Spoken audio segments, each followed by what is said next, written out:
Oh, excuse me. Coffee. Good morning.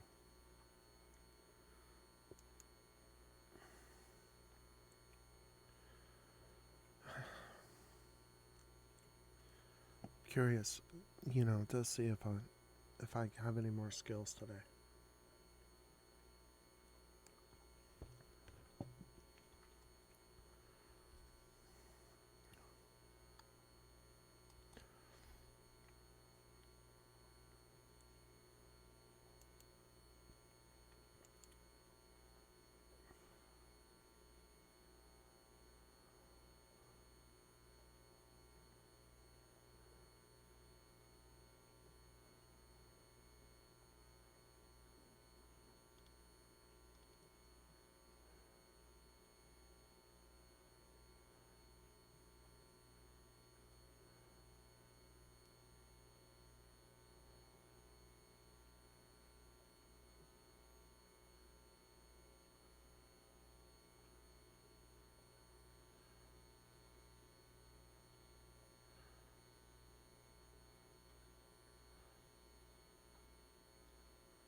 Well, I'm waiting for Macarena to start, and it's not starting.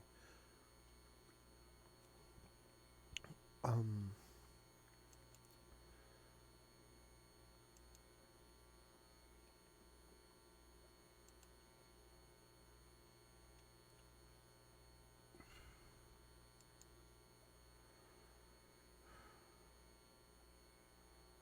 I'm gonna try again.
Alright.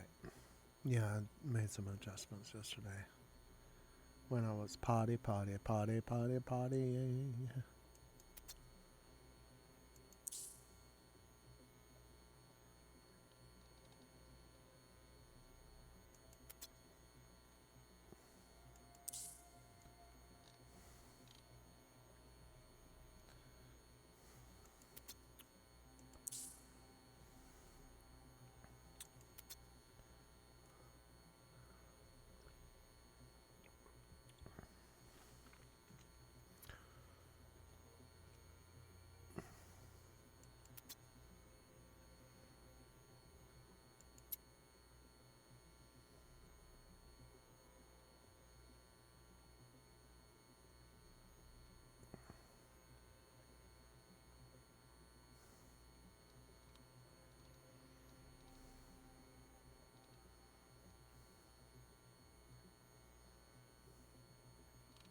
Carbayal, in fact received Cromwell's permission to open a special burial ground for the Sephardic Jews settled in London 1657. In consequence 50 of this permission it was no longer necessary to make a show of attending church or of having their newly born children baptized. But they occupied an anomalous position. Being strangers, and on account of their insignificant numbers, they lived not exactly on suppers, but were ignored. Thus massive Ben Israel's endeavors were not entirely vain. He did not draw the pension awarded him, nor did he continue coming up with the Jews scattered by him, for on the way home he died, at Middelburg, probably broken down by his exertions and the disappointment of his hopes, even before he reached his family in November, 1657. His body was afterwards brought to Amsterdam, and an honorable epitaph was put over his grave. His zealous activity outcame the labor of the Messianic allegiance, bore fruit, because it was sincere. Before he had been dead 10 years, Jews were gradually admitted into England by the monarchy which succeeded the Republic. A community was assembled with 3 million, after he repeated up his country as a synagogue, and Judas Asclepius, born from Africa, Manasseh ben Israel's companion, was chosen rabbi. The branch community of London took as its model that of Amsterdam. From this second stronghold, occupied by Portuguese Jews, afterwards proceeded the agitation for popular freedom and the liberation of the Jews. 51. Chapter 3 The Skeptics. Condition of Judaism on the triumph of the Kabbalah, the disciples of Isaac Idol Kalabresi, Abraham Gombrowicz, and Isaiah Berlinski and Gabriel da Costa. His career and death at El Medina. His character and his writings before Ascoli and Seraphitius Jewish authors of and sales skepticism of Carlo Manzini and Joseph Del Medito writings of Simone Buzzano. 1620 to 1660 CE. Judaism, then in its 3,000th year, was like a rich kernel, covered and concealed by crusts deposited one upon another, and by extraneous matter, so that only very few could recognize its true character.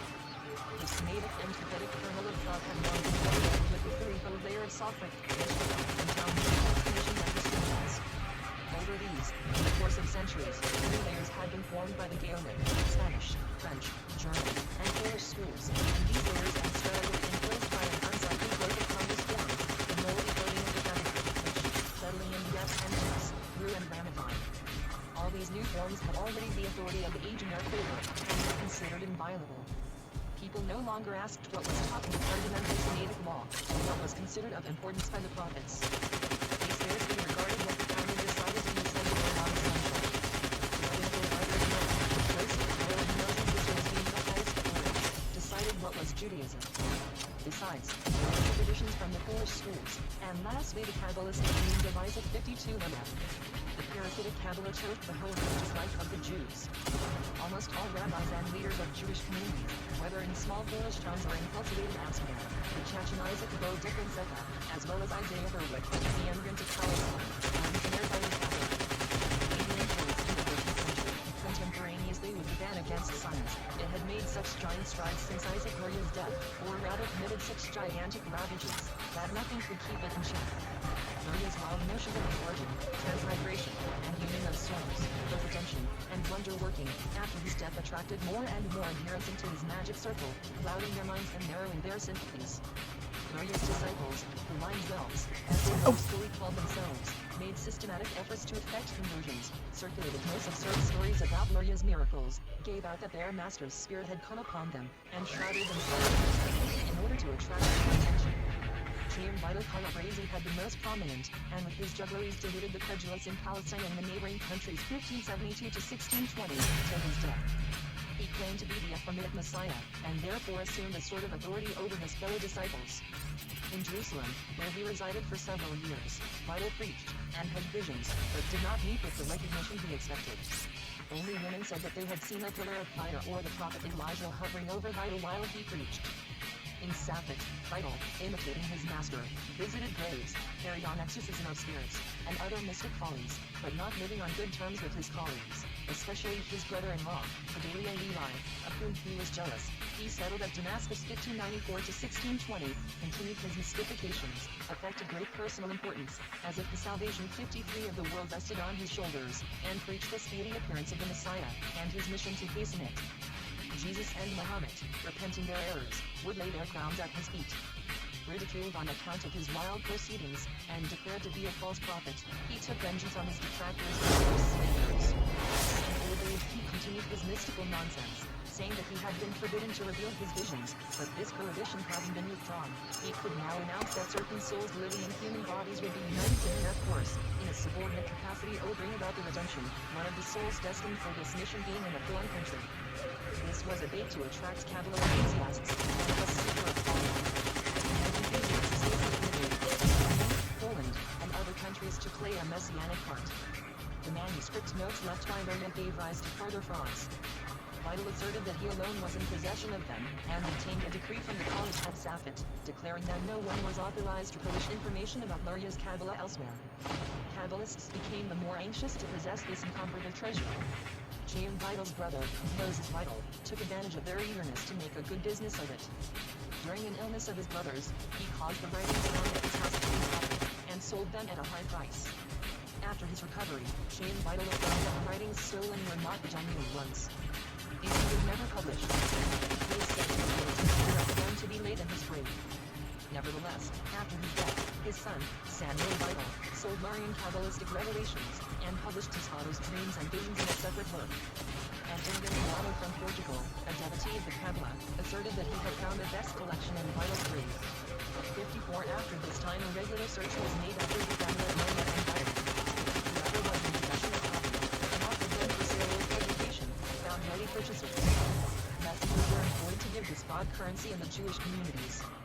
Israel Syrup, or Sarug, a German, one of Luria's disciples, introduced the Lurian Kabbalah into Italy, gained many adherents for it, and much money for himself. His account of his master's miracle defended the case of very few. From Italy he betook himself to Holland, and there gained a disciple who knew how to give the Kabbalistic frenzy a philosophic complexion. Alonso, or Edward, in July 1639, descendant of the great captain, the Viceroy of Naples, was confused by San Having lived a Christian during the greatest part of his life, he was more familiar with non-Jewish philosophy than with Jewish literature. Therefore it was easy to deceive him into taking draws for gold. He felt clearly that Luria's Kabbalah betrayed resemblances to Neoplatonic philosophy, but this disturbed de Valera a little, or rather, he confirmed the Kabbalistic teachings and endeavored to explain them. Finding it impossible to reconcile the two systems, he, too, found Vidal talking rambling expressions. Abraham de Valera, who, as has been stated, became a Jew at a ripe age, did not know Hebrew, and penciled his two Kabbalistic works, The House of God and The Gate of Heaven, translated by an Amsterdam preacher Isaac Abode from Spanish into Hebrew. They also set apart a considerable sum of money for their publication. The author and translator doubtless thought that they had rendered an inexpressibly great service to Judaism. But by the meretricious splendor which these works imparted to the Kabbalah, they blinded the superficial minds of the average Portuguese Jew, who, in spite 55 of their knowledge of classical literature and European culture, abandoned themselves to the delusions of the Kabbalah. Manasseh ben Israel and all his older and younger contemporaries in Holland paid homage to mysticism, and held mystery and divinity. In Germany and Poland two men, half Polish and half German, brought Luria's Kabbalah into high estimation, Isaiah Berlitzschuler, called the Holy, and Naphtali Frankfurter, to whom we may perhaps add the credulous Solomon, or Shmuel, of Moravia, who glorified Vitsilia's stories of wonders performed by Isaac Luria, Vidal, and their circle, in letters sent to Germany and Poland, which were eagerly read and circulated. However, in this thick unsightly crust overspreading the Kabbalah, some rifts and chinks appeared, which indicated disintegration. Here and there were found unprejudiced men, who felt and expressed doubts as to the truth of Judaism in its later rabbinical and Kabbalistic form. Many went further, and included Talmudical interpretation. Others advanced from doubt to certainty, and proceeded more or less openly against the existing form of Judaism. Such inquirers, of course, were not to be met with among German and Polish, nor among Asiatic Jews. These considered every letter in the Talmud and Zohar, every law and the code Shulchan Aruch as the inviolable word of God. The doubters were only in Italian and Portuguese communities, which had relations with educated circles. A pious adherent of tradition, Emmanuel Abode, of who had born inside of Italy, felt called upon to compose a defense of the Judaism of the Talmud and the Rabbis Nonologa, composed 1616 to 1625, showing an unbroken chain of exponents of true tradition down to his own time, a well-meant, but not very convincing work. The confused Canvas 56 Naphtali Frankfurter complained of his contemporaries and ridiculed the Talmud. 3 or 4 busy investigators more or less frankly revealed the surfaces lurking beneath the surface. These 3 men, different in character, mode of life, and position, were Uriel Acosta, Judah Leary Medina, and Joseph Del Medigo. We may perhaps add Simone Guizzato to the list. They endeavored to lay bare the disadvantages and weaknesses of existing Judaism, but not one of them was able to suggest one called remedy. Uriel Acosta Gabriel Acosta, born about 1590, 1620, was an original character, whose inner unrest and external course of life could not but bring him into conflict with Judaism. He was descended from the Portuguese Milano family at Oporto, whose members had been made sincere believers in Christ by the terrors of belong to the higher classes in Portugal, and become a strict Catholic. Young Gabriel learned ecclesiasticism and the accomplishments of a cavalier from his father, was, like him, a good writer, and entered upon a course of education, rich, indeed, but sufficient for that time. He adopted the only career open to young Portuguese of the upper middle class, by means of which he gives it rise to distinction, and to a certain quality of nobility. He was prepared for the long, studied it on his way to the second rank, the clerical. In his youth the Jesuits had already obtained powerful influence over men's minds, and their methods of exciting the imagination and subduing the intellect by inflicting everlasting damnation and the punishments of hell had proved effectual. Nothing but continuance, mechanical worship and continual confession could overcome the terrors of hell. Gabriel da Costa, in spite of his punctilious ecclesiasticism, did not feel quieted in his conscience. 57 daily mechanical exercises failed to influence his mind, and continual confession to obtain absolution from the lips of the priest pleased him less as he became more mature. Somewhat of the subtle Jewish spirit remained in his nature, and shook the strongly built Catholic system of belief to its foundations. The more deeply he plunged into the Catholic religion, the more good doubts troubled him, and disturbed his conscience. However, he accepted a semi-ecclesiastical office as chief treasurer to an abbey about 1615. To end his doubts, he investigated the oldest records of Holy Scripture. The prophets were to solve the riddles which the Roman Catholic Church doctrines daily presented to him. The fresh spirit which breathed from out of the Old Testament, disfigured though it was in its Latin guise, brought repose to his mind. The doctrines of Judaism proved more so, and they were identified in the New Testament of the Church, while those of Catholicism were rejected by Judaism. In the one case there was unanimity, in the other, contradiction. Da Costa formed the resolution to forsake Catholicism and return to Judaism. Of an impulsive, passionate temperament, he sought to carry his resolution into effect quickly. With great caution he communicated his intention to his mother, and his father resolved over to them, who also resolved to expose themselves to the danger of secret emigration, to leave their hearth and home, give up a respected position in society, and exchange the certain present for an uncertain future. In spite of the August espionage of Moranos by the Inquisition and the secular authorities, the Da Costa family succeeded in gaining a vessel and escaping to Amsterdam about 1617-18. Gabriel da Costa and his brothers were admitted to the Covenant of Abraham, and Gabriel changed his name to Uriel. Of a hot-blooded nature, an enthusiast whose gratuitous imagination overpowered his judgment, Uriel da Costa had formed for himself an ideal of Judaism which he expected to meet with in Amsterdam, but which had never been realized.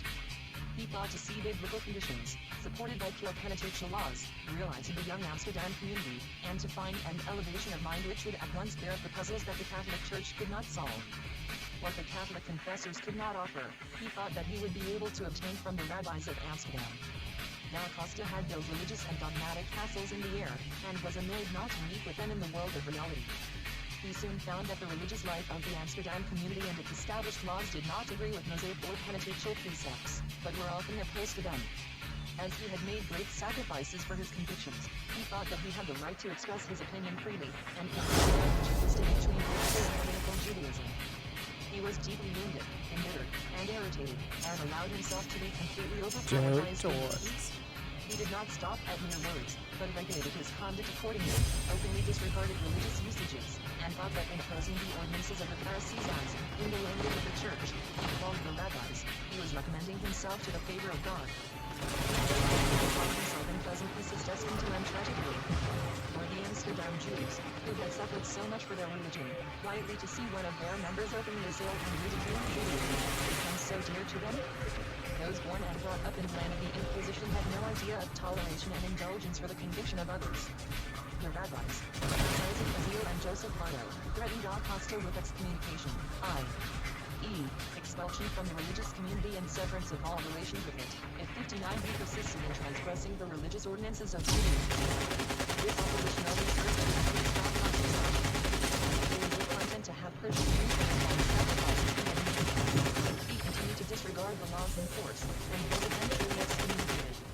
Uriel's relatives, who had more easily adapted themselves to the new faith, avoided him, and spoke not a word to him.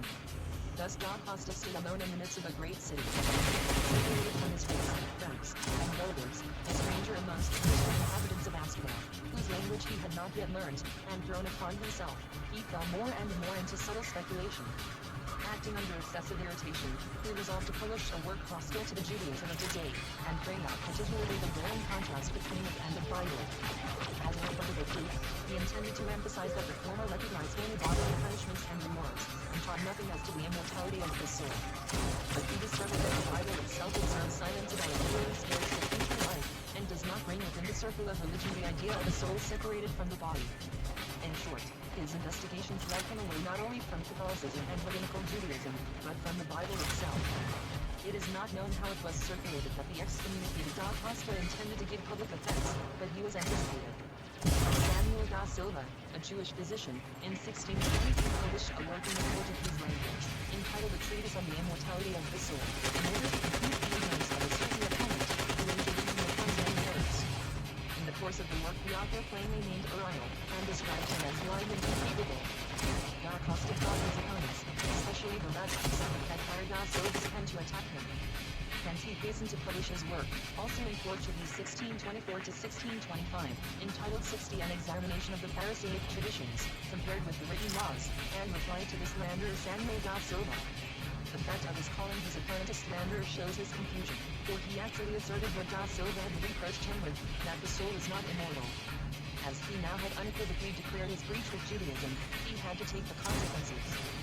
Before, he had been openly scorned by young people in the street as an excommunicant, a heretic, an Epicurean in the Talmudical sense. He had been held to his spouse, served in his own house as he thought, against the religion of the rabbis. Now, after the appearance of his work, the official representatives of the Amsterdam community complained that the states by denying the immortality of the soul. He had attacked not only the teaching of Judaism, but also of Christianity, and had published errors. Da Costa was arrested, kept for several days in prison, at last fined 300 gulden, and his work condemned to the flames. The freest states of that time believed that it had the right to keep watch over and limit freedom of thought and writing. Its distinction was merely that it kindled no funeral piles for human beings. Da Costa's brethren in race could not have persecuted him very severely, for he was able to bear excommunication during the long space of 15 years. Only his isolation was a heavy burden. He could not endure to be avoided by his family as one infected with the plague.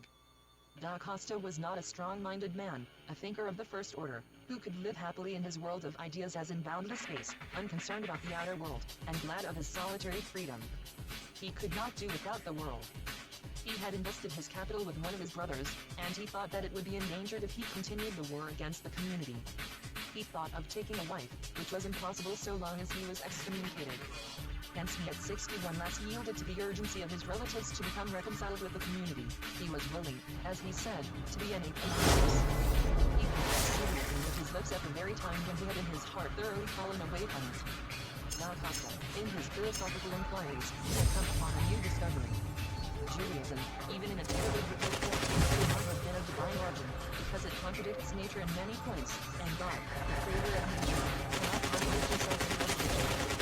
He cannot ignore the principle in the law, if he has implanted in nature an opposing principle. This was the first step to the deistic tendency then appearing in France and the Netherlands, which acknowledged God only in nature, not in the moral law, and in religious and political development. Da Costa's theory supposed a religion of nature inborn in man, which produced and built up the moral law, and culminated in the love of members of a family to one another. The best in Judaism and other revealed religions is borrowed from the religion of nature. The latter knows only love and union. The others, on the contrary, arm parents and children against one another on account of a faith. This theory was the suggestion of his bitterness, because his relatives avoided him, and showed him but little consideration. Da Costa appears to have put forward as the religion of nature what the Talmud calls the Noachian commandments. In spite of his complete falling away from Judaism, he resolved, as he himself states, on the intervention of his nephew, and after passing 15 years in excommunication about 1618 to 1633, to alter his course of life and actions, make a confession, or rather put his signature to such a document, an act of what he himself describes as spiritual hypocrisy, designed to purchase repose and comfort, at the cost of conviction. But his passionate 62 nature robbed him of both. He could not impose renunciation upon himself to conform to the religious usages of Judaism, but transgressed them immediately after his penitent confession. He was detected by one of his relatives, and they all, especially the nephew who had brought about the reconciliation, were so embittered that they persecuted him even more relentlessly than those less nearly connected with him. They again renounced intercourse with him, prevented his marriage, and are said to have injured him in his property. Through his passionate hatred of Judaism, which he had confessed with his lips, he committed an act of folly which exposed his true sentiments. Two Christians, an Italian and a Spaniard, Oh, here had it come comes. from London Oh. to Amsterdam to attach themselves to Judaism. When they consulted Rabbi Costa on Sunday, he gave a frightful picture of the Jewish form of religion, warned them against laying a heavy yoke on their necks, and advised them to continue in their own faith.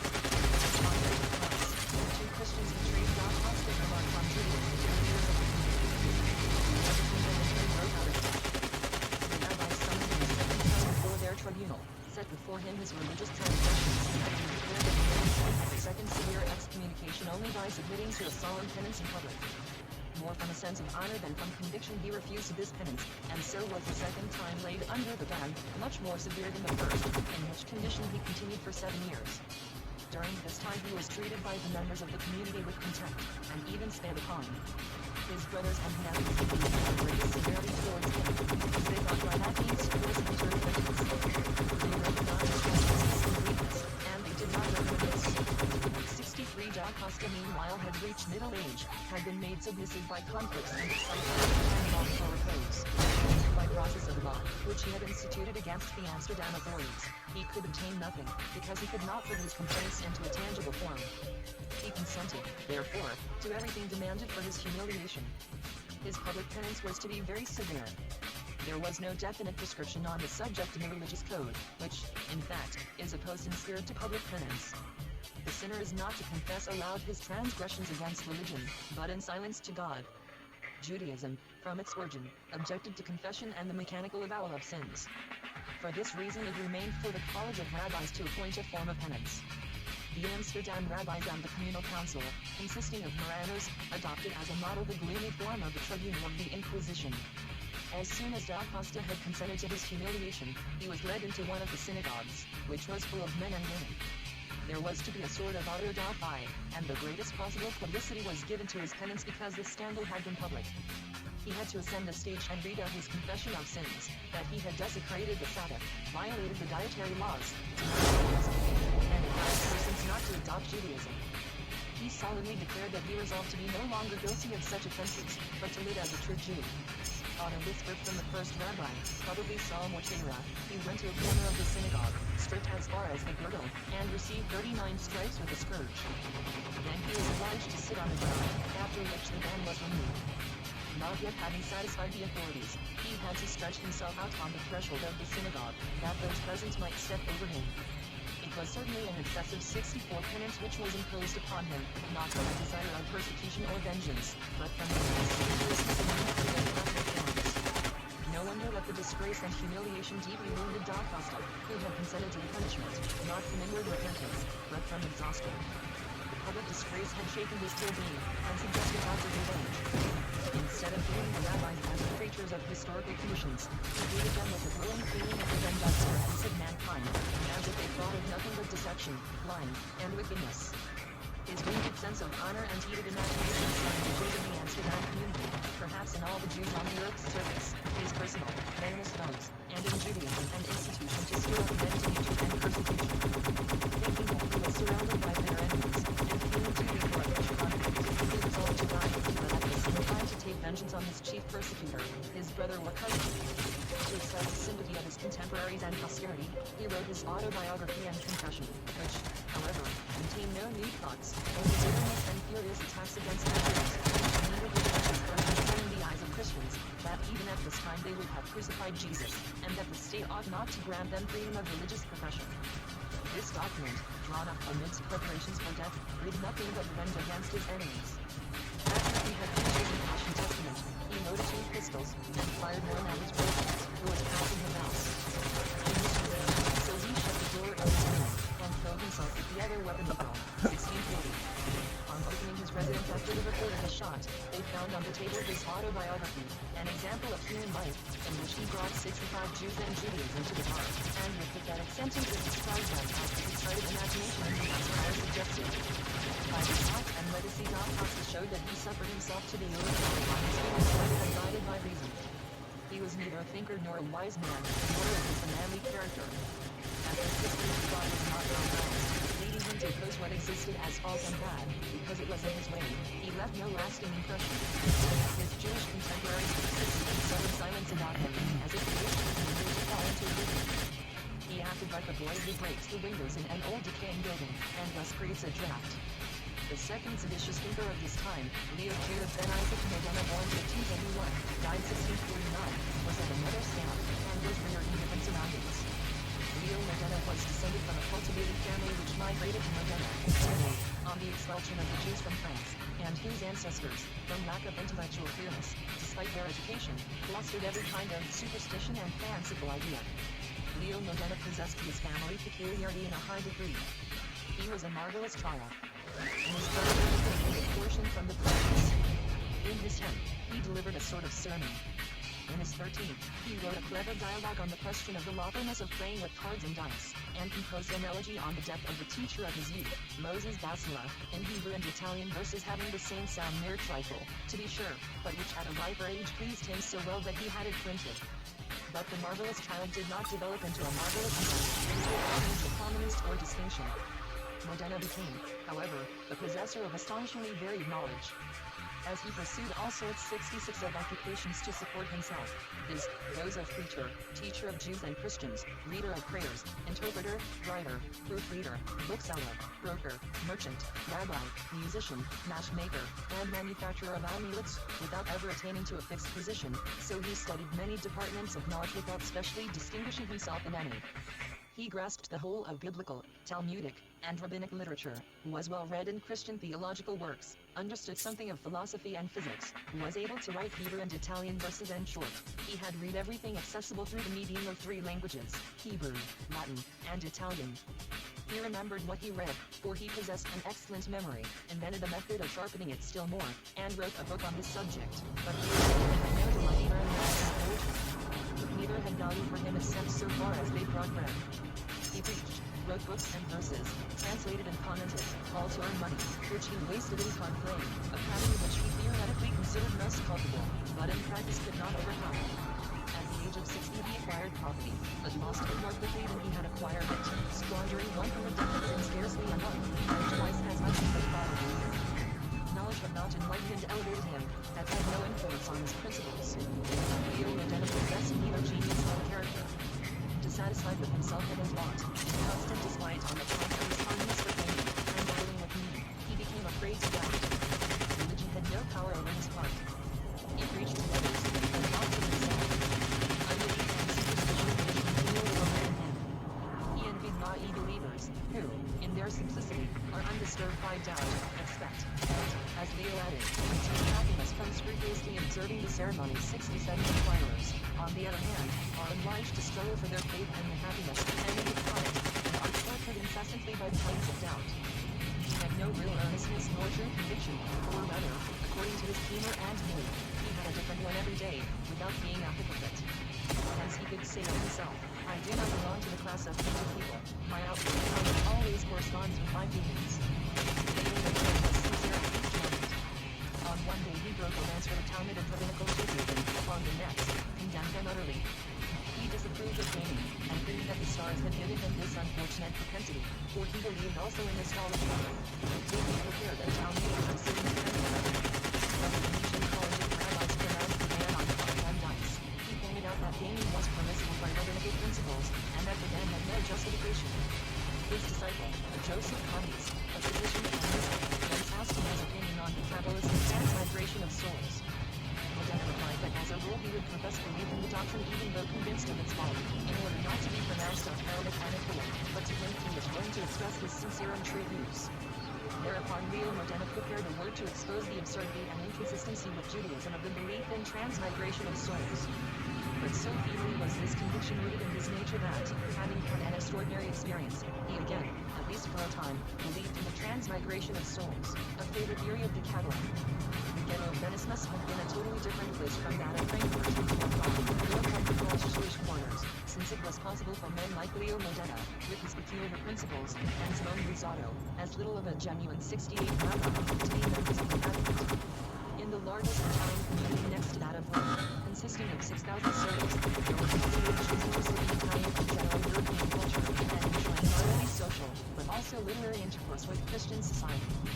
the walls of the villa formed no partition between the Jewish and the Christian population. At this time, in the age of Shakespeare, there was no Shylock, certainly not in Venice, who would have stipulated as payment for his loan a pound of flesh for his Christian servant. The people properly so-called workmen, sailors, and porters, precisely in Venice, were milder and more friendly towards Jews than in other Christian cities.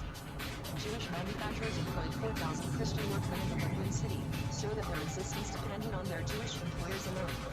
At the time of the devastating pestilence, when, even in this well-policed city, the reins of government became slacker and most of all on the hands of those in power, Jewish capitalists voluntarily offered their money to the state to prevent embarrassment.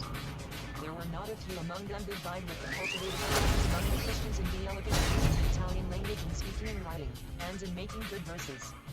Besides the two rabbis, Leo Modena and Simone Luzzatto, two Jewish poetesses, Deborah Ascarelli and Sarah Copia Solon, are illustrations thereof. The first, the wife of Joseph Ascarelli, a respected Venetian, translated Hebrew hymns into elegant Italian strophes, and also composed original verses. A Jewish Italian poet addressed her in verses thus: "Others may sing of great trophies, thou glorifiest thy people." The graceful and spiritual Sarah Copia, born about 1600, died 1641, excited a certain amount of attention in her time. She was an original poetess and thinker, and her gifts, as well as her grace, 69 brought her tribulations and dangers. The only child of a wealthy father, Simon Copia Copio in Venice, who loved her tenderly, she yielded to her inclination for instruction, and devoted herself to science and literature. To this inclination she remained true even after her marriage with Jacob Solon. Sarah Copia Solon surpassed her sex and even men of her age and That's a knowledge. seal. She delighted in beauty. Oh, and breathed out darling. her inspirations in And the you are elegant done fighting? verses. Okay. Young, attractive, with a noble heart I'll and fight you when culture you're and not on my understanding, team. striving after high ideals, and a favorite of the muses, Sarah Solon fascinated the old as well as the young. Her musical, well-trained voice excited admiration. When an elderly Italian priest, Ansaldo Siva, at Genoa, published an heroic poem in Italian strophes, of which the scriptural Esther was the heroine, Sarah was so delighted that she addressed an enthusiastic anonymous letter full of praise to the author 1618. It pleased her to see a Jewish heroine, her ideal, celebrated in verses, and the attention of the cultivated public directed to Jewish antiquity. She hoped that thereby the prejudice against the Jews of the day would vanish. Sarah did not conceal from the truth that she always carried this veritable creation without ritual, and had not put into under her pillow. Instead of finding satisfaction in the sincere homage of a her woman's soul, Siva, in his zeal for conversion, thought only of bringing her over to Christianity. When he heard Sarah's beauty extolled by the servant whom he sent with presents and verses, love never awoke in him. This was increased by her sending him her portrait, accompanied by enthusiastic verses in the exaggerated style of that time, in which she said, "I carry my idol in my heart, and I wish everyone to worship him." But the beautiful Venetian Jewess did not allow herself to be entrapped. She held firmly to her Jewish beliefs, and unfolded to her priestly friends only the reasons that induced her to prefer Judaism. Influenced Siva by tenderness, reproofs, and sentimental remission, with the tenacious of his speedy end, and his longing to be united with her in heaven, endeavored to make her waver in her conviction. When he begged permission to pray for her salvation, she granted his request on condition that she might pray for his conversion to Judaism. Her exceptional position as poetess, and her connection with Christians of high rank, brought her renown, not unattended by annoyances. Slanderous believers spread the report that she esteemed the principles of Judaism but lightly, and did not fully believe in their divinity. An unprincipled Christian priest, Balthus Ilana Hatchier, who later occupied the position of bishop, published a work accusing the Jewish Sarah Solon of denying the immortality of the soul. Such a charge might in Catholic Venice have had other effects than that against Ariel Godmaster and free-thinking Protestant and Catholic. Not merely fine and imprisonment might have been inflicted, but the Inquisition might have sentenced her to the dungeon, to torture, and perhaps to escape. Hardly recovered from illness, she wrote 1621, a manifesto on the immortality of the soul, to a great dialectics, with courage and crushing force, against her slanderous accuser. In dedication to her deceased father is touching, and still more touching is her fervent song when there in melodious Italian verses. The consciousness that she, a woman and Jewess, could not rely on her own strength, but only on help from above, spreads a halo about her memory. The end of this affair is not known. Siva Hepatesco probably induced Leo Modena to translate Salomonesque's tragedy on the same subject from Spanish into Italian verse. He dedicated it to Sarah Copia, whose epitaph he composed in melodious Hebrew verses. 71 Leo Modena also had frequent intercourse with Christians. His as also his wit and his fondness for gaming, opened the doors of Christian circles to the volatile rabbi. Christian disciples sat at his feet. The French bishop Jacob Plantavicius, and the half-crazed Christian Kabbalist Jacob Buffarelli, were his pupils. Nobles and learned men corresponded with him, and permitted him to inscribe his works to them with flattering dedications. Leo Modena held in Italy nearly the same position as Manasseh ben Israel in Poland. In the conversation of serious men and in the merry circle of domestics, he often heard the ceremonies of Judaism ridiculed as childish nonsense lex generum lex pura. At first he defended his religion, but gradually was forced to admit one thing and another in Judaism, and ridiculous. He was ashamed to be so thoroughly a Jew as to justify all consequences. His necessities led him, on pressure from Christian friends, to render single portions, and at last the whole, of the Jewish code accessible to the Christian public in the Italian language. An English lord paid him for the work, with the intention of giving it to King James I, who made pretensions to extensive learning. Afterwards his Christian disciple Buffarelli had this work, entitled The Hebrew Rites, printed in Paris, and dedicated it to the French ambassador at Venice. In this work, eagerly read by Christians, Leo Modena, Raphael, uncovered his father's nakedness, exposed the inner sanctuary of the Jews to prying and mocking eyes. To the uninitiated, that which within the Jewish circle was a matter for reverence could not but appear petty, silly, and absurd. Leo Modena explained what ceremonies and statutes Jews employ in connection with their dwellings, household furniture, uprising and lying down, physical functions, and the synagogue in 72 cities. Involuntarily the author associated himself with the despisers of Judaism, which he as rabbi had practiced and taught. He showed that he was conscious of this. While writing, I in fact thought that I am a Jew, and considered myself a simple, impartial narrator. However, I do not deny that I had taken pains to avoid ridicule on account of the numerous ceremonies, but I had no intention to defend and palliate, because I wished only to communicate, not convince. However, it would be an error to infer from this that Leo Modena had at heart completely broken with rabbinical Judaism. He was, as has been stated, not a man of firm and lasting convictions. Almost at the same time when he exposed the rise of Judaism to the Christian world, he composed a defense of them and oral teaching in general against attacks from the Jewish side. The Hamburg Jew of Morano descent had raised 11 points to show the falsehood of Talmudic tradition. Of these arguments some are important, others frivolous. The Hamburg skeptic laid chief stress on the point that Talmudic and rabbinic ordinances are additions to penitential Judaism, and the Pentateuch had expressly forbidden additions of the sort. At the wish of certain Portuguese Jews, Leo Modena confuted these objections, raised by a Zionist. His confutation was of feeble performance, and contains nothing new. With Leo Modena one never knew whether he was earnest in his belief or his unbelief.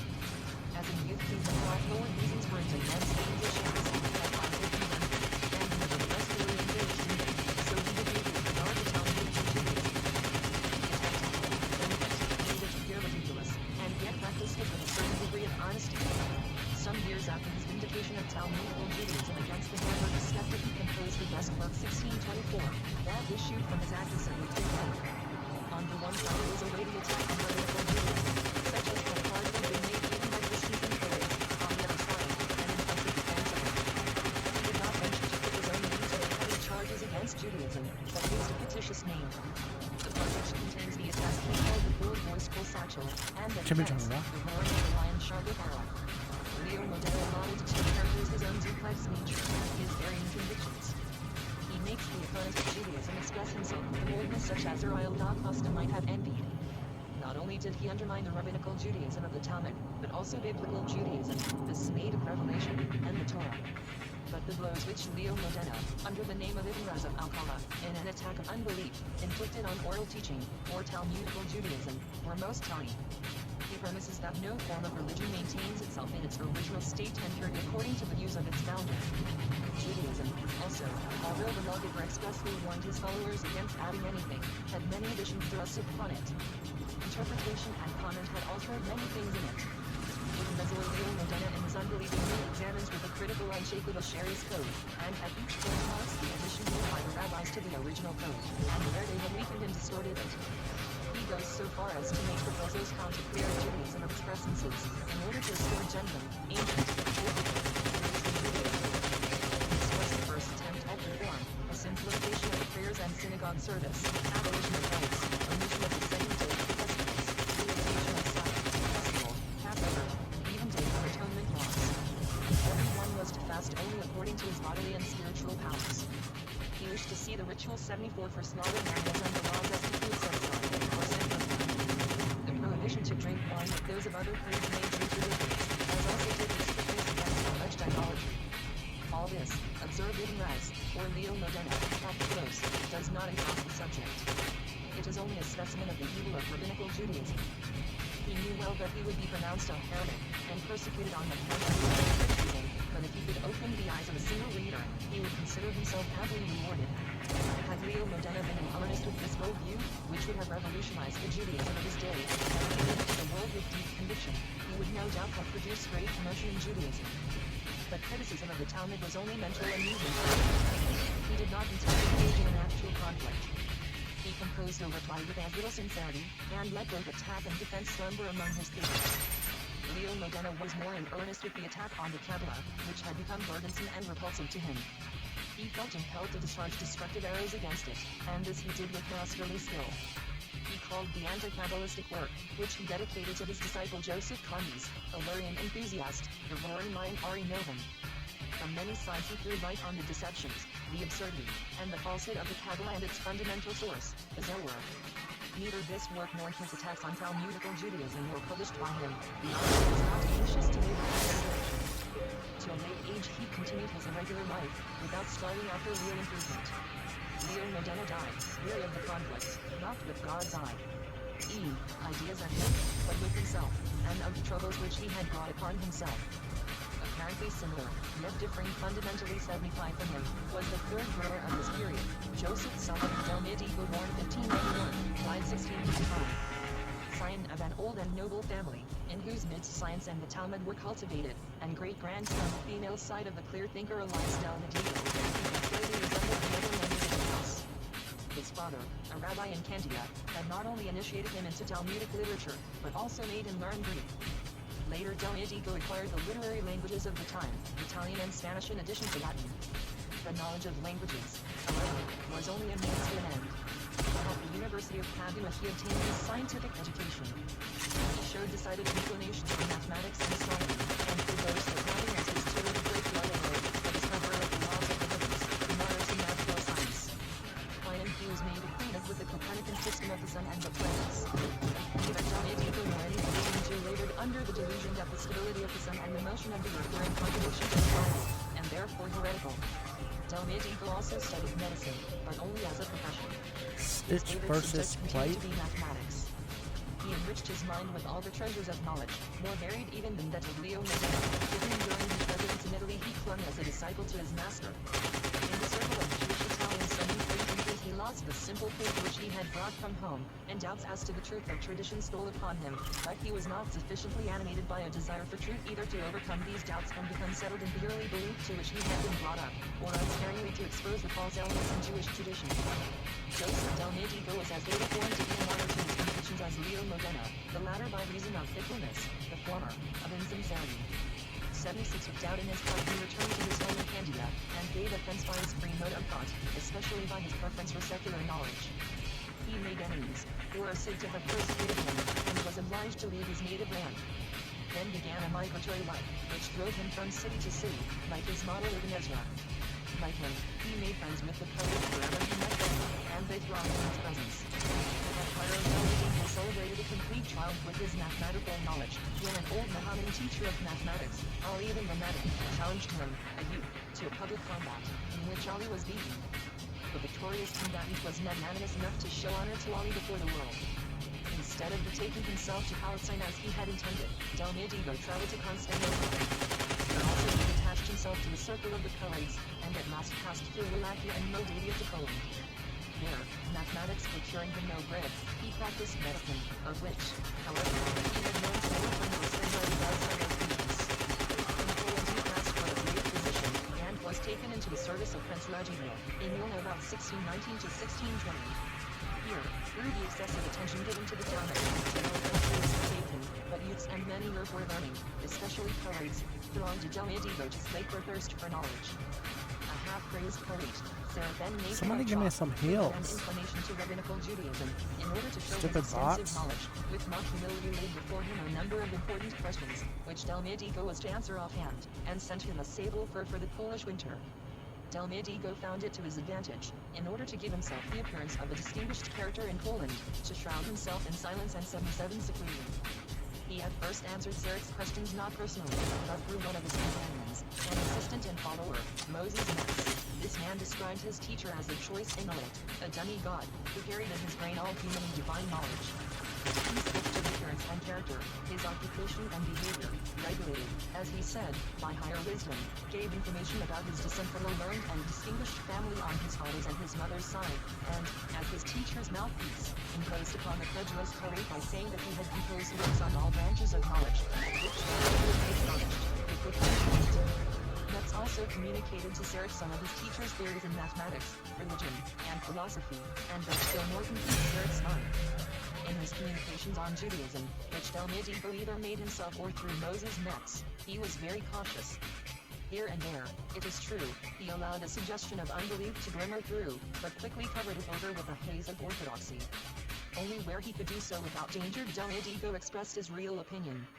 When he at last sent the curate an answer to a letter with his own hand about 1621, he did not conceal his true views, but declared his preference for Kharazim and his ancient teachers, loaded them undeservedly with praise, exalted science, and ridiculed the delusions of the Kabbalah and its adherents.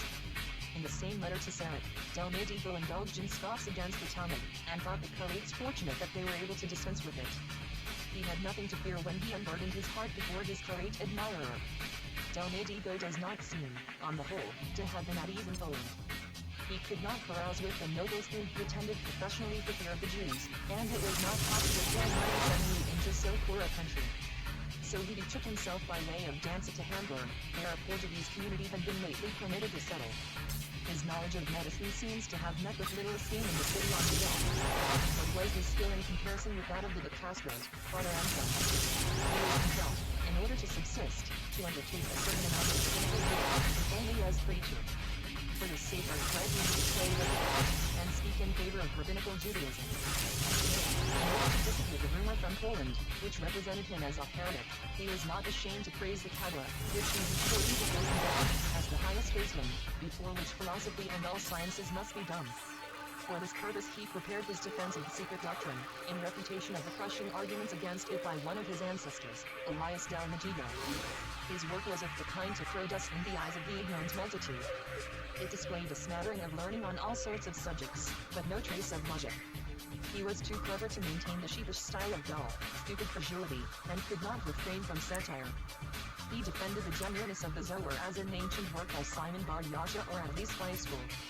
He argued that one must not be shocked by its many incongruities and absurdities. The Talmud also contains not a few, and is yet a sacred book. To save his reputation with the more intelligent, Delmedigo intimated that he had defended the Kabbalah only from necessity. We must not, he says, superficially judge the character of an author by his words. He, for instance, was writing this defense of the Kabbalah at the desire of a patron of high position, who was enamored of it. Should this friend come to be of another mind, and require an attack upon the Kabbalah, he would not refuse him. In conclusion, he observes that philosophical students would no doubt 79 ridicule him for having turned his back on wisdom, and vaticaned himself to fighting. But he would rather be called a fool all his life than for a single hour transgress against piety. This work, commenced in Hamburg, Delmedigo could not finish it up. A pestilence broke out, and drove him, physician though he was, to TLKSTABT. In this small community, where, as he said, there was neither Tamstad nor TLK, he could find no means of subsistence, and he traveled on to Amsterdam about 1629. He could not attempt to practice medicine in a city where a physician lived of even higher eminence than at Hamburg, and so was obliged a second time to apply himself to the functions of rabbi. To show his importance, he printed his scientific replies to the questions of his Polish admirers, with the fulsome eulogies, clouds of incense, and foolish homage which the young colleague Sarek had offered him. It is a work of truly foolish disorder, in which mathematical theorems and scientific problems are discussed by the side of philosophical and theological customs, in a confused way. Delmedigo took care not to print his attacks upon the Kabbalah and the Talmud, and his preference for the curates and short, all that he had written to please the rich Sarek. Instead of publishing an encyclopedic work which he boastfully said he had composed in his earliest youth, and which embraced all sciences and solved all questions, he produced a mere medley. The Amsterdam community was then full of suspicion against philosophy and culture owing to the reckless behavior of Da Costa, and therefore Del Odigo thought it advisable to ward off every suspicion of unbelief, and get a reputation for strictest orthodoxy. This transplanted prophecy did not answer well. He was, it is true, appointed preacher, and partially rabbi, in or near Amsterdam, but he could remain in Holland only a few years. 480 and unstable as he was, he went with his wife to Frankfurt on the Main about 1630 to seek means of subsistence. But here, in a German community, where rabbinical learning was diffused, he could not obtain a rabbinical office. But he could turn his medical knowledge, scanty as it was, to account. As he felt no vocation for the office of rabbi, nor for medical practice, it was a matter of indifference if he changed the preacher's gown for the doctor's mantle. He was under some conditions, as communal doctor February 14, 1631. How long he remained at Frankfurt is not known. His position cannot have been favorable to Prague about 1648 to 1650, and in this most neglected community he settled. Later 1652, he was at Worms, probably only temporarily, and ended his life, which had promised so much, and realized so little, at Prague. Nor did he publish any part of his great work, which he had announced with so much pomposity. In a measure, Simone Singa Luzzatto, born about 1590, died 1663, may be reckoned among the skeptics of this time. He was, at the same time as Leo Modena, rabbi in Venice. Luzzatto was not an eminent personage, but he had more solidity than his colleague Modena, or than Del Odigo. By the latter, who knew him personally, he was praised as a distinguished mathematician. He was also well read in ancient and modern literature. His uprightness and love of truth, which never lied, distinguished him more than his knowledge and learning. A parable which Luzzatto wrote in Italian in his youth shows his views, as also his maturity of thought, and that he had reflected early on the relation of faith to science. He puts his thoughts into the mouth of Socrates, the father of Greek wisdom. At Delphi an academy had been formed to rectify the errors of human knowledge. Reason immediately presented a petition from the 81 dungeon, where she had been so long kept by orthodox authority, to be set at liberty. Although the chief representatives of knowledge, Pythagoras and Aristotle, spoke against this request, and uttered a warning against her liberation, because, when free, she would produce and spread abroad most frightful errors, yet the academy set her at liberty. For by that means alone could knowledge be promoted. But the newly liberated minds caused great mischief, and the academicians were at a loss what to do.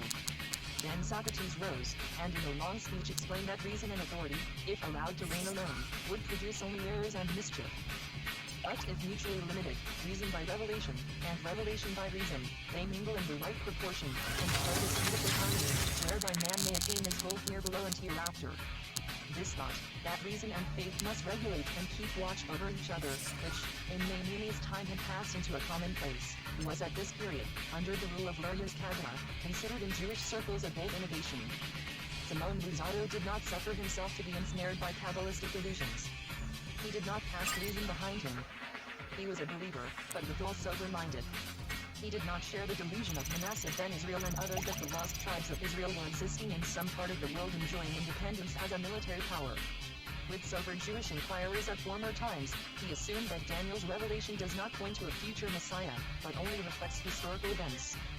He composed a work on the manners and beliefs of the Jews, which he proposed to exhibit faithfully to truth, without zeal and passion. It was probably designed to form a counterpart to Leo Modena's representation, which cast a shadow on Judaism. Luzzatto's defense of Judaism and the Jews, under the title of Treatise on the Religion of 82 Hebrews, is masculine. It speaks eloquently for his practical, sober sense, for his love of truth, his attachment to Judaism, and his solid knowledge. He did not wish to dedicate it to any individual patriarch or flattery, but to the friends of truth in general. He conjured his friends not to esteem the remnant of the ancient Hebrew nation, even if disfigured by sufferings, and saddened by long oppression, more lightly than a mutilated work of art like Phidias or Lysippus, since all men were agreed that this nation was once animated and led by the greatest of masters. It is astonishing what thorough knowledge the rabbi had of the commerce of that time, and the influence upon it of the political position of European and neighboring Asiatic states. The object of his defense was primarily to disarm the will of certain Grecian patricians against the Jews in that strictly governed state, the common people of real antipathy to the Jews. They looked to some extent on them. But among those who had a share in the government there were fanatical religious zealots and envious opponents, who advocated further restrictions, or even banishment.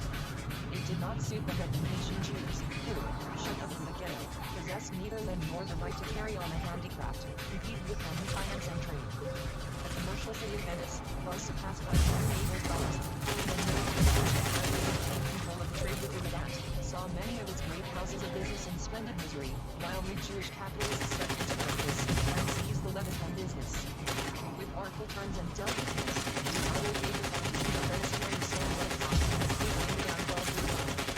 The prosperous cared only to keep what they had acquired and for enjoyment, and former Venetian commerce seemed to be falling into the hands of foreigners. Hence the 83 Jews had become a blessing to the state. It was more vital to leave its expensive people, especially the to native Jews, and to protect them, than to stay devoted to neighboring towns, or to strangers, who formed a state within the state, were not always obedient to the laws, and gradually carried away many of the It's calculated from statistics that the Jews contributed more than 250,000 ducats to the republic every year, that they gave bread to 4,000 poor people, supplied home manufacturers at a cheap rate, and from distant countries.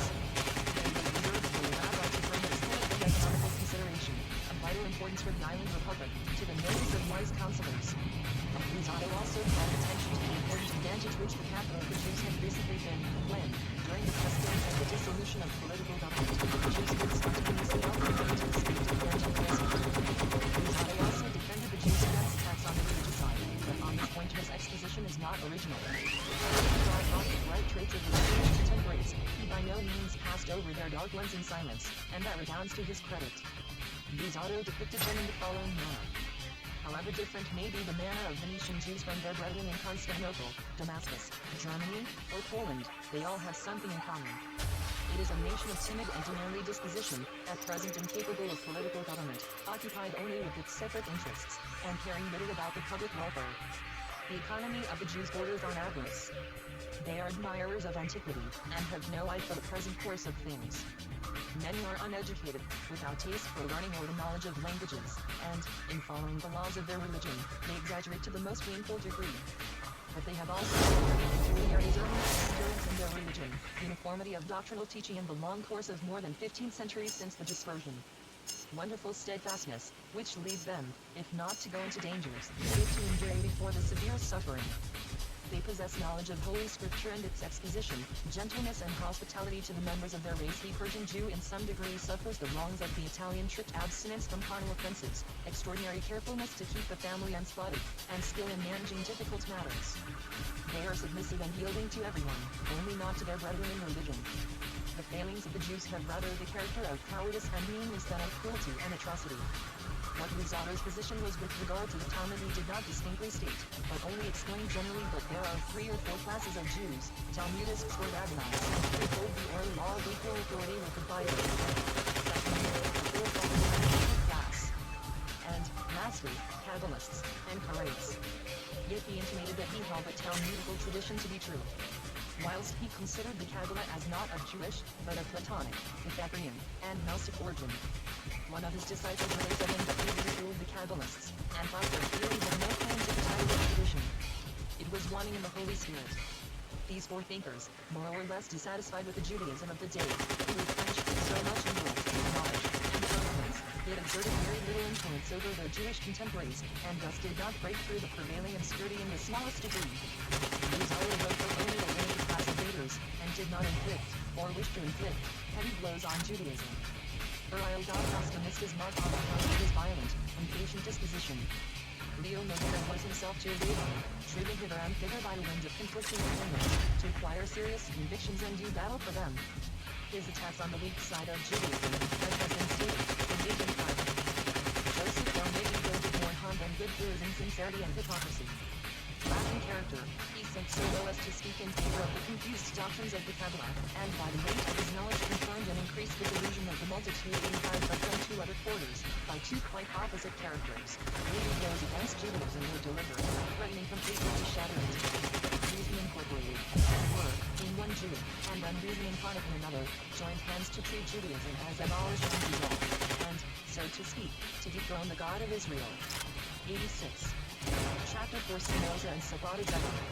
Spinoza's youth and education's intellectual breach with Judaism. Russian martyrs of the Inquisition. Key rabbis and Spinoza's communication. Spinoza's tractate. The ethics. Spinoza's writings concerning Judaism. Spinoza's contemporaries in Amsterdam. Cause and paints of the mystical character of the years 1648 and 1666. Abada Zevi's early career. The Jerusalem community of Bada S. travels. Athens. Azadi Bada announced in Smyrna as the Messiah. Credit enthusiastic belief in the pseudo-Messiah on Oak Sarah Atul. Changes introduced by the Sabbatians of Bada proceeds to Constantinople and Maya calling Abada Zevi's apostasy to Islam and its consequences. Continuation of the Sabbatian movement of Sabata and Spinoza. Results of the Sabbatian impostor. 1656 to 1677 CE. Rise of the massive Ben Israel was zealously laboring to complete the fabric of Judaism when facing on the Messianic era. One of his disciples was applying an intellectual lever to destroy this edifice to its foundation and convert it into a shapeless dust heap. He was earnest about what was only amusement for Leo Modena. The Jewish race once more brought a deep thinker into the world, one who was radically to heal the human mind of its rooted perversities and errors, and to prescribe a new direction for it, that it might better comprehend the connection between heaven and earth, between mind and matter.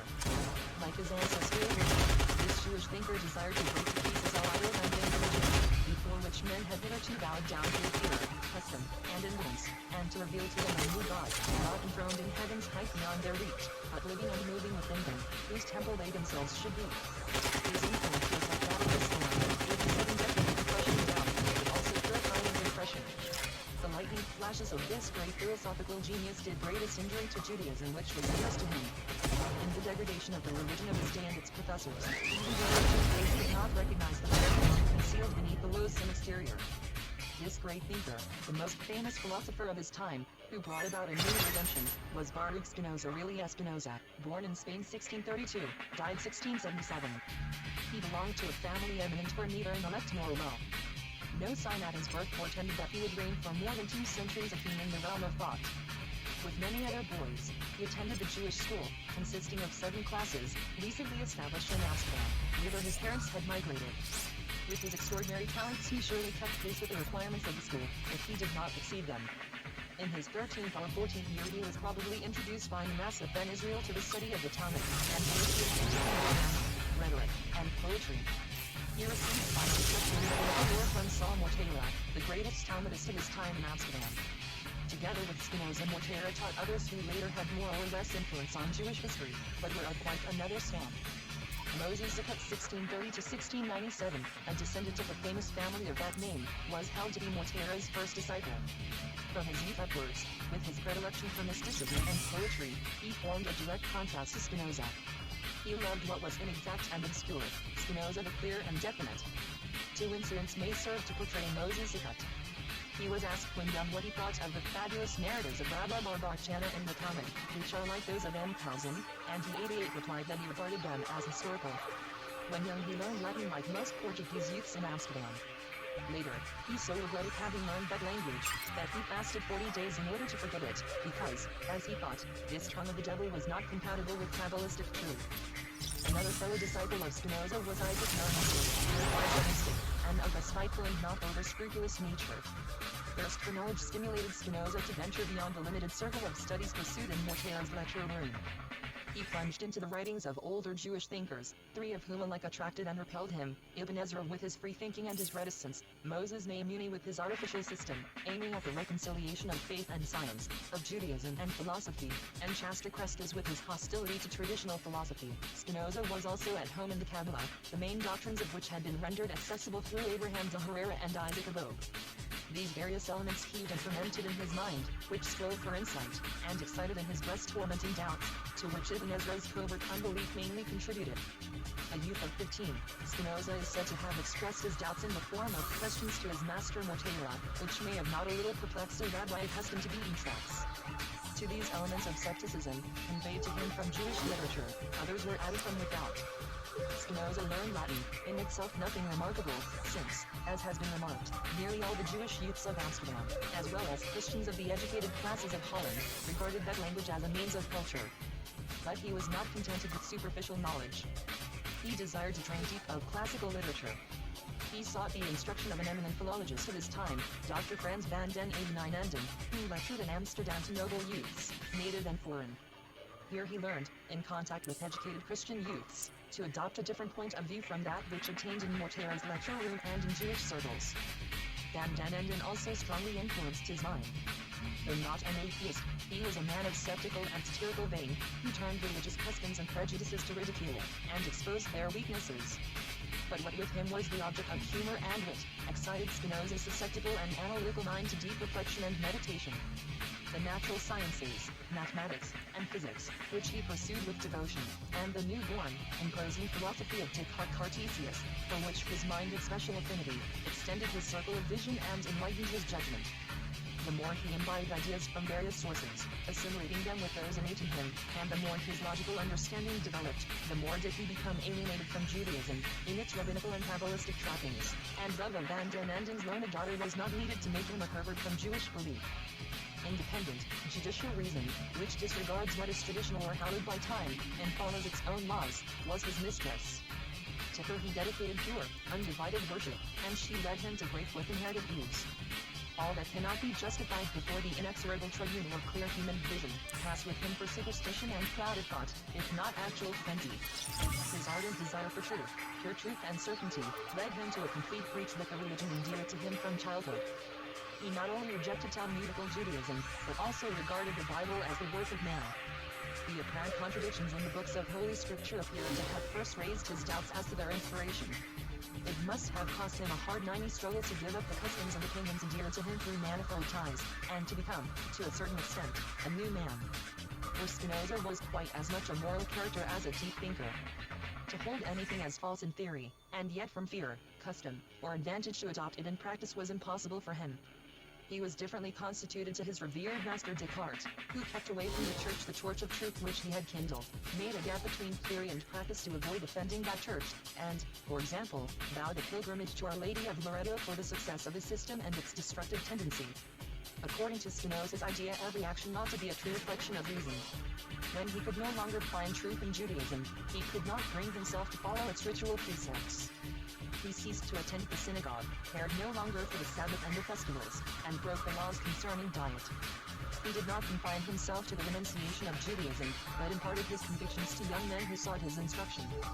The representatives of the community of Amsterdam were the more concerned at the daily increasing report of Spinoza's estrangement from, and hostility to Judaism, as they had in a measure looked upon the gifted youth as their exponent, and as a firm support to the jeopardized religion of their fathers.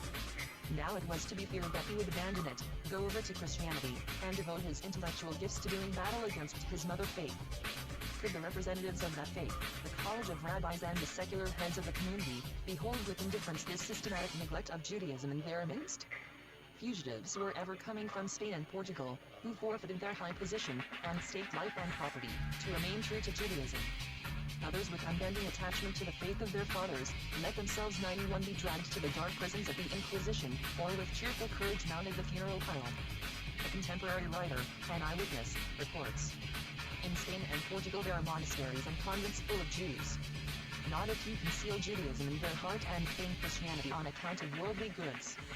Some of these feel the stings of conscience and escape, if they are able. In this city Amsterdam and in several other places, we have monks, Augustinians, Franciscans, Jesuits, Dominicans, who have rejected idolatry. There are bishops in Spain and grave monks, whose parents, brothers, or sisters, dwell here in Amsterdam and in other cities in order to be able to profess Judaism. At the very time when Spinoza became estranged from Judaism, the smoke and flames of the funeral piles of Jewish martyrs rose in several cities of Spain and Portugal, in Cuenca, Granada, Santiago de Compostela, Cordova, and Lisbon. In the last new city of estranged Toronto, Manuel Fernando de Villarreal, statesman, political writer, and... I'm gonna drop off the stream. Thanks for tuning in. And yeah, Macarena is acting up. I'm trying to log out and log in. Apparently it won't start up. So with that, I'll see you next time. Thanks for tuning in once again. Until next time, it's not next time.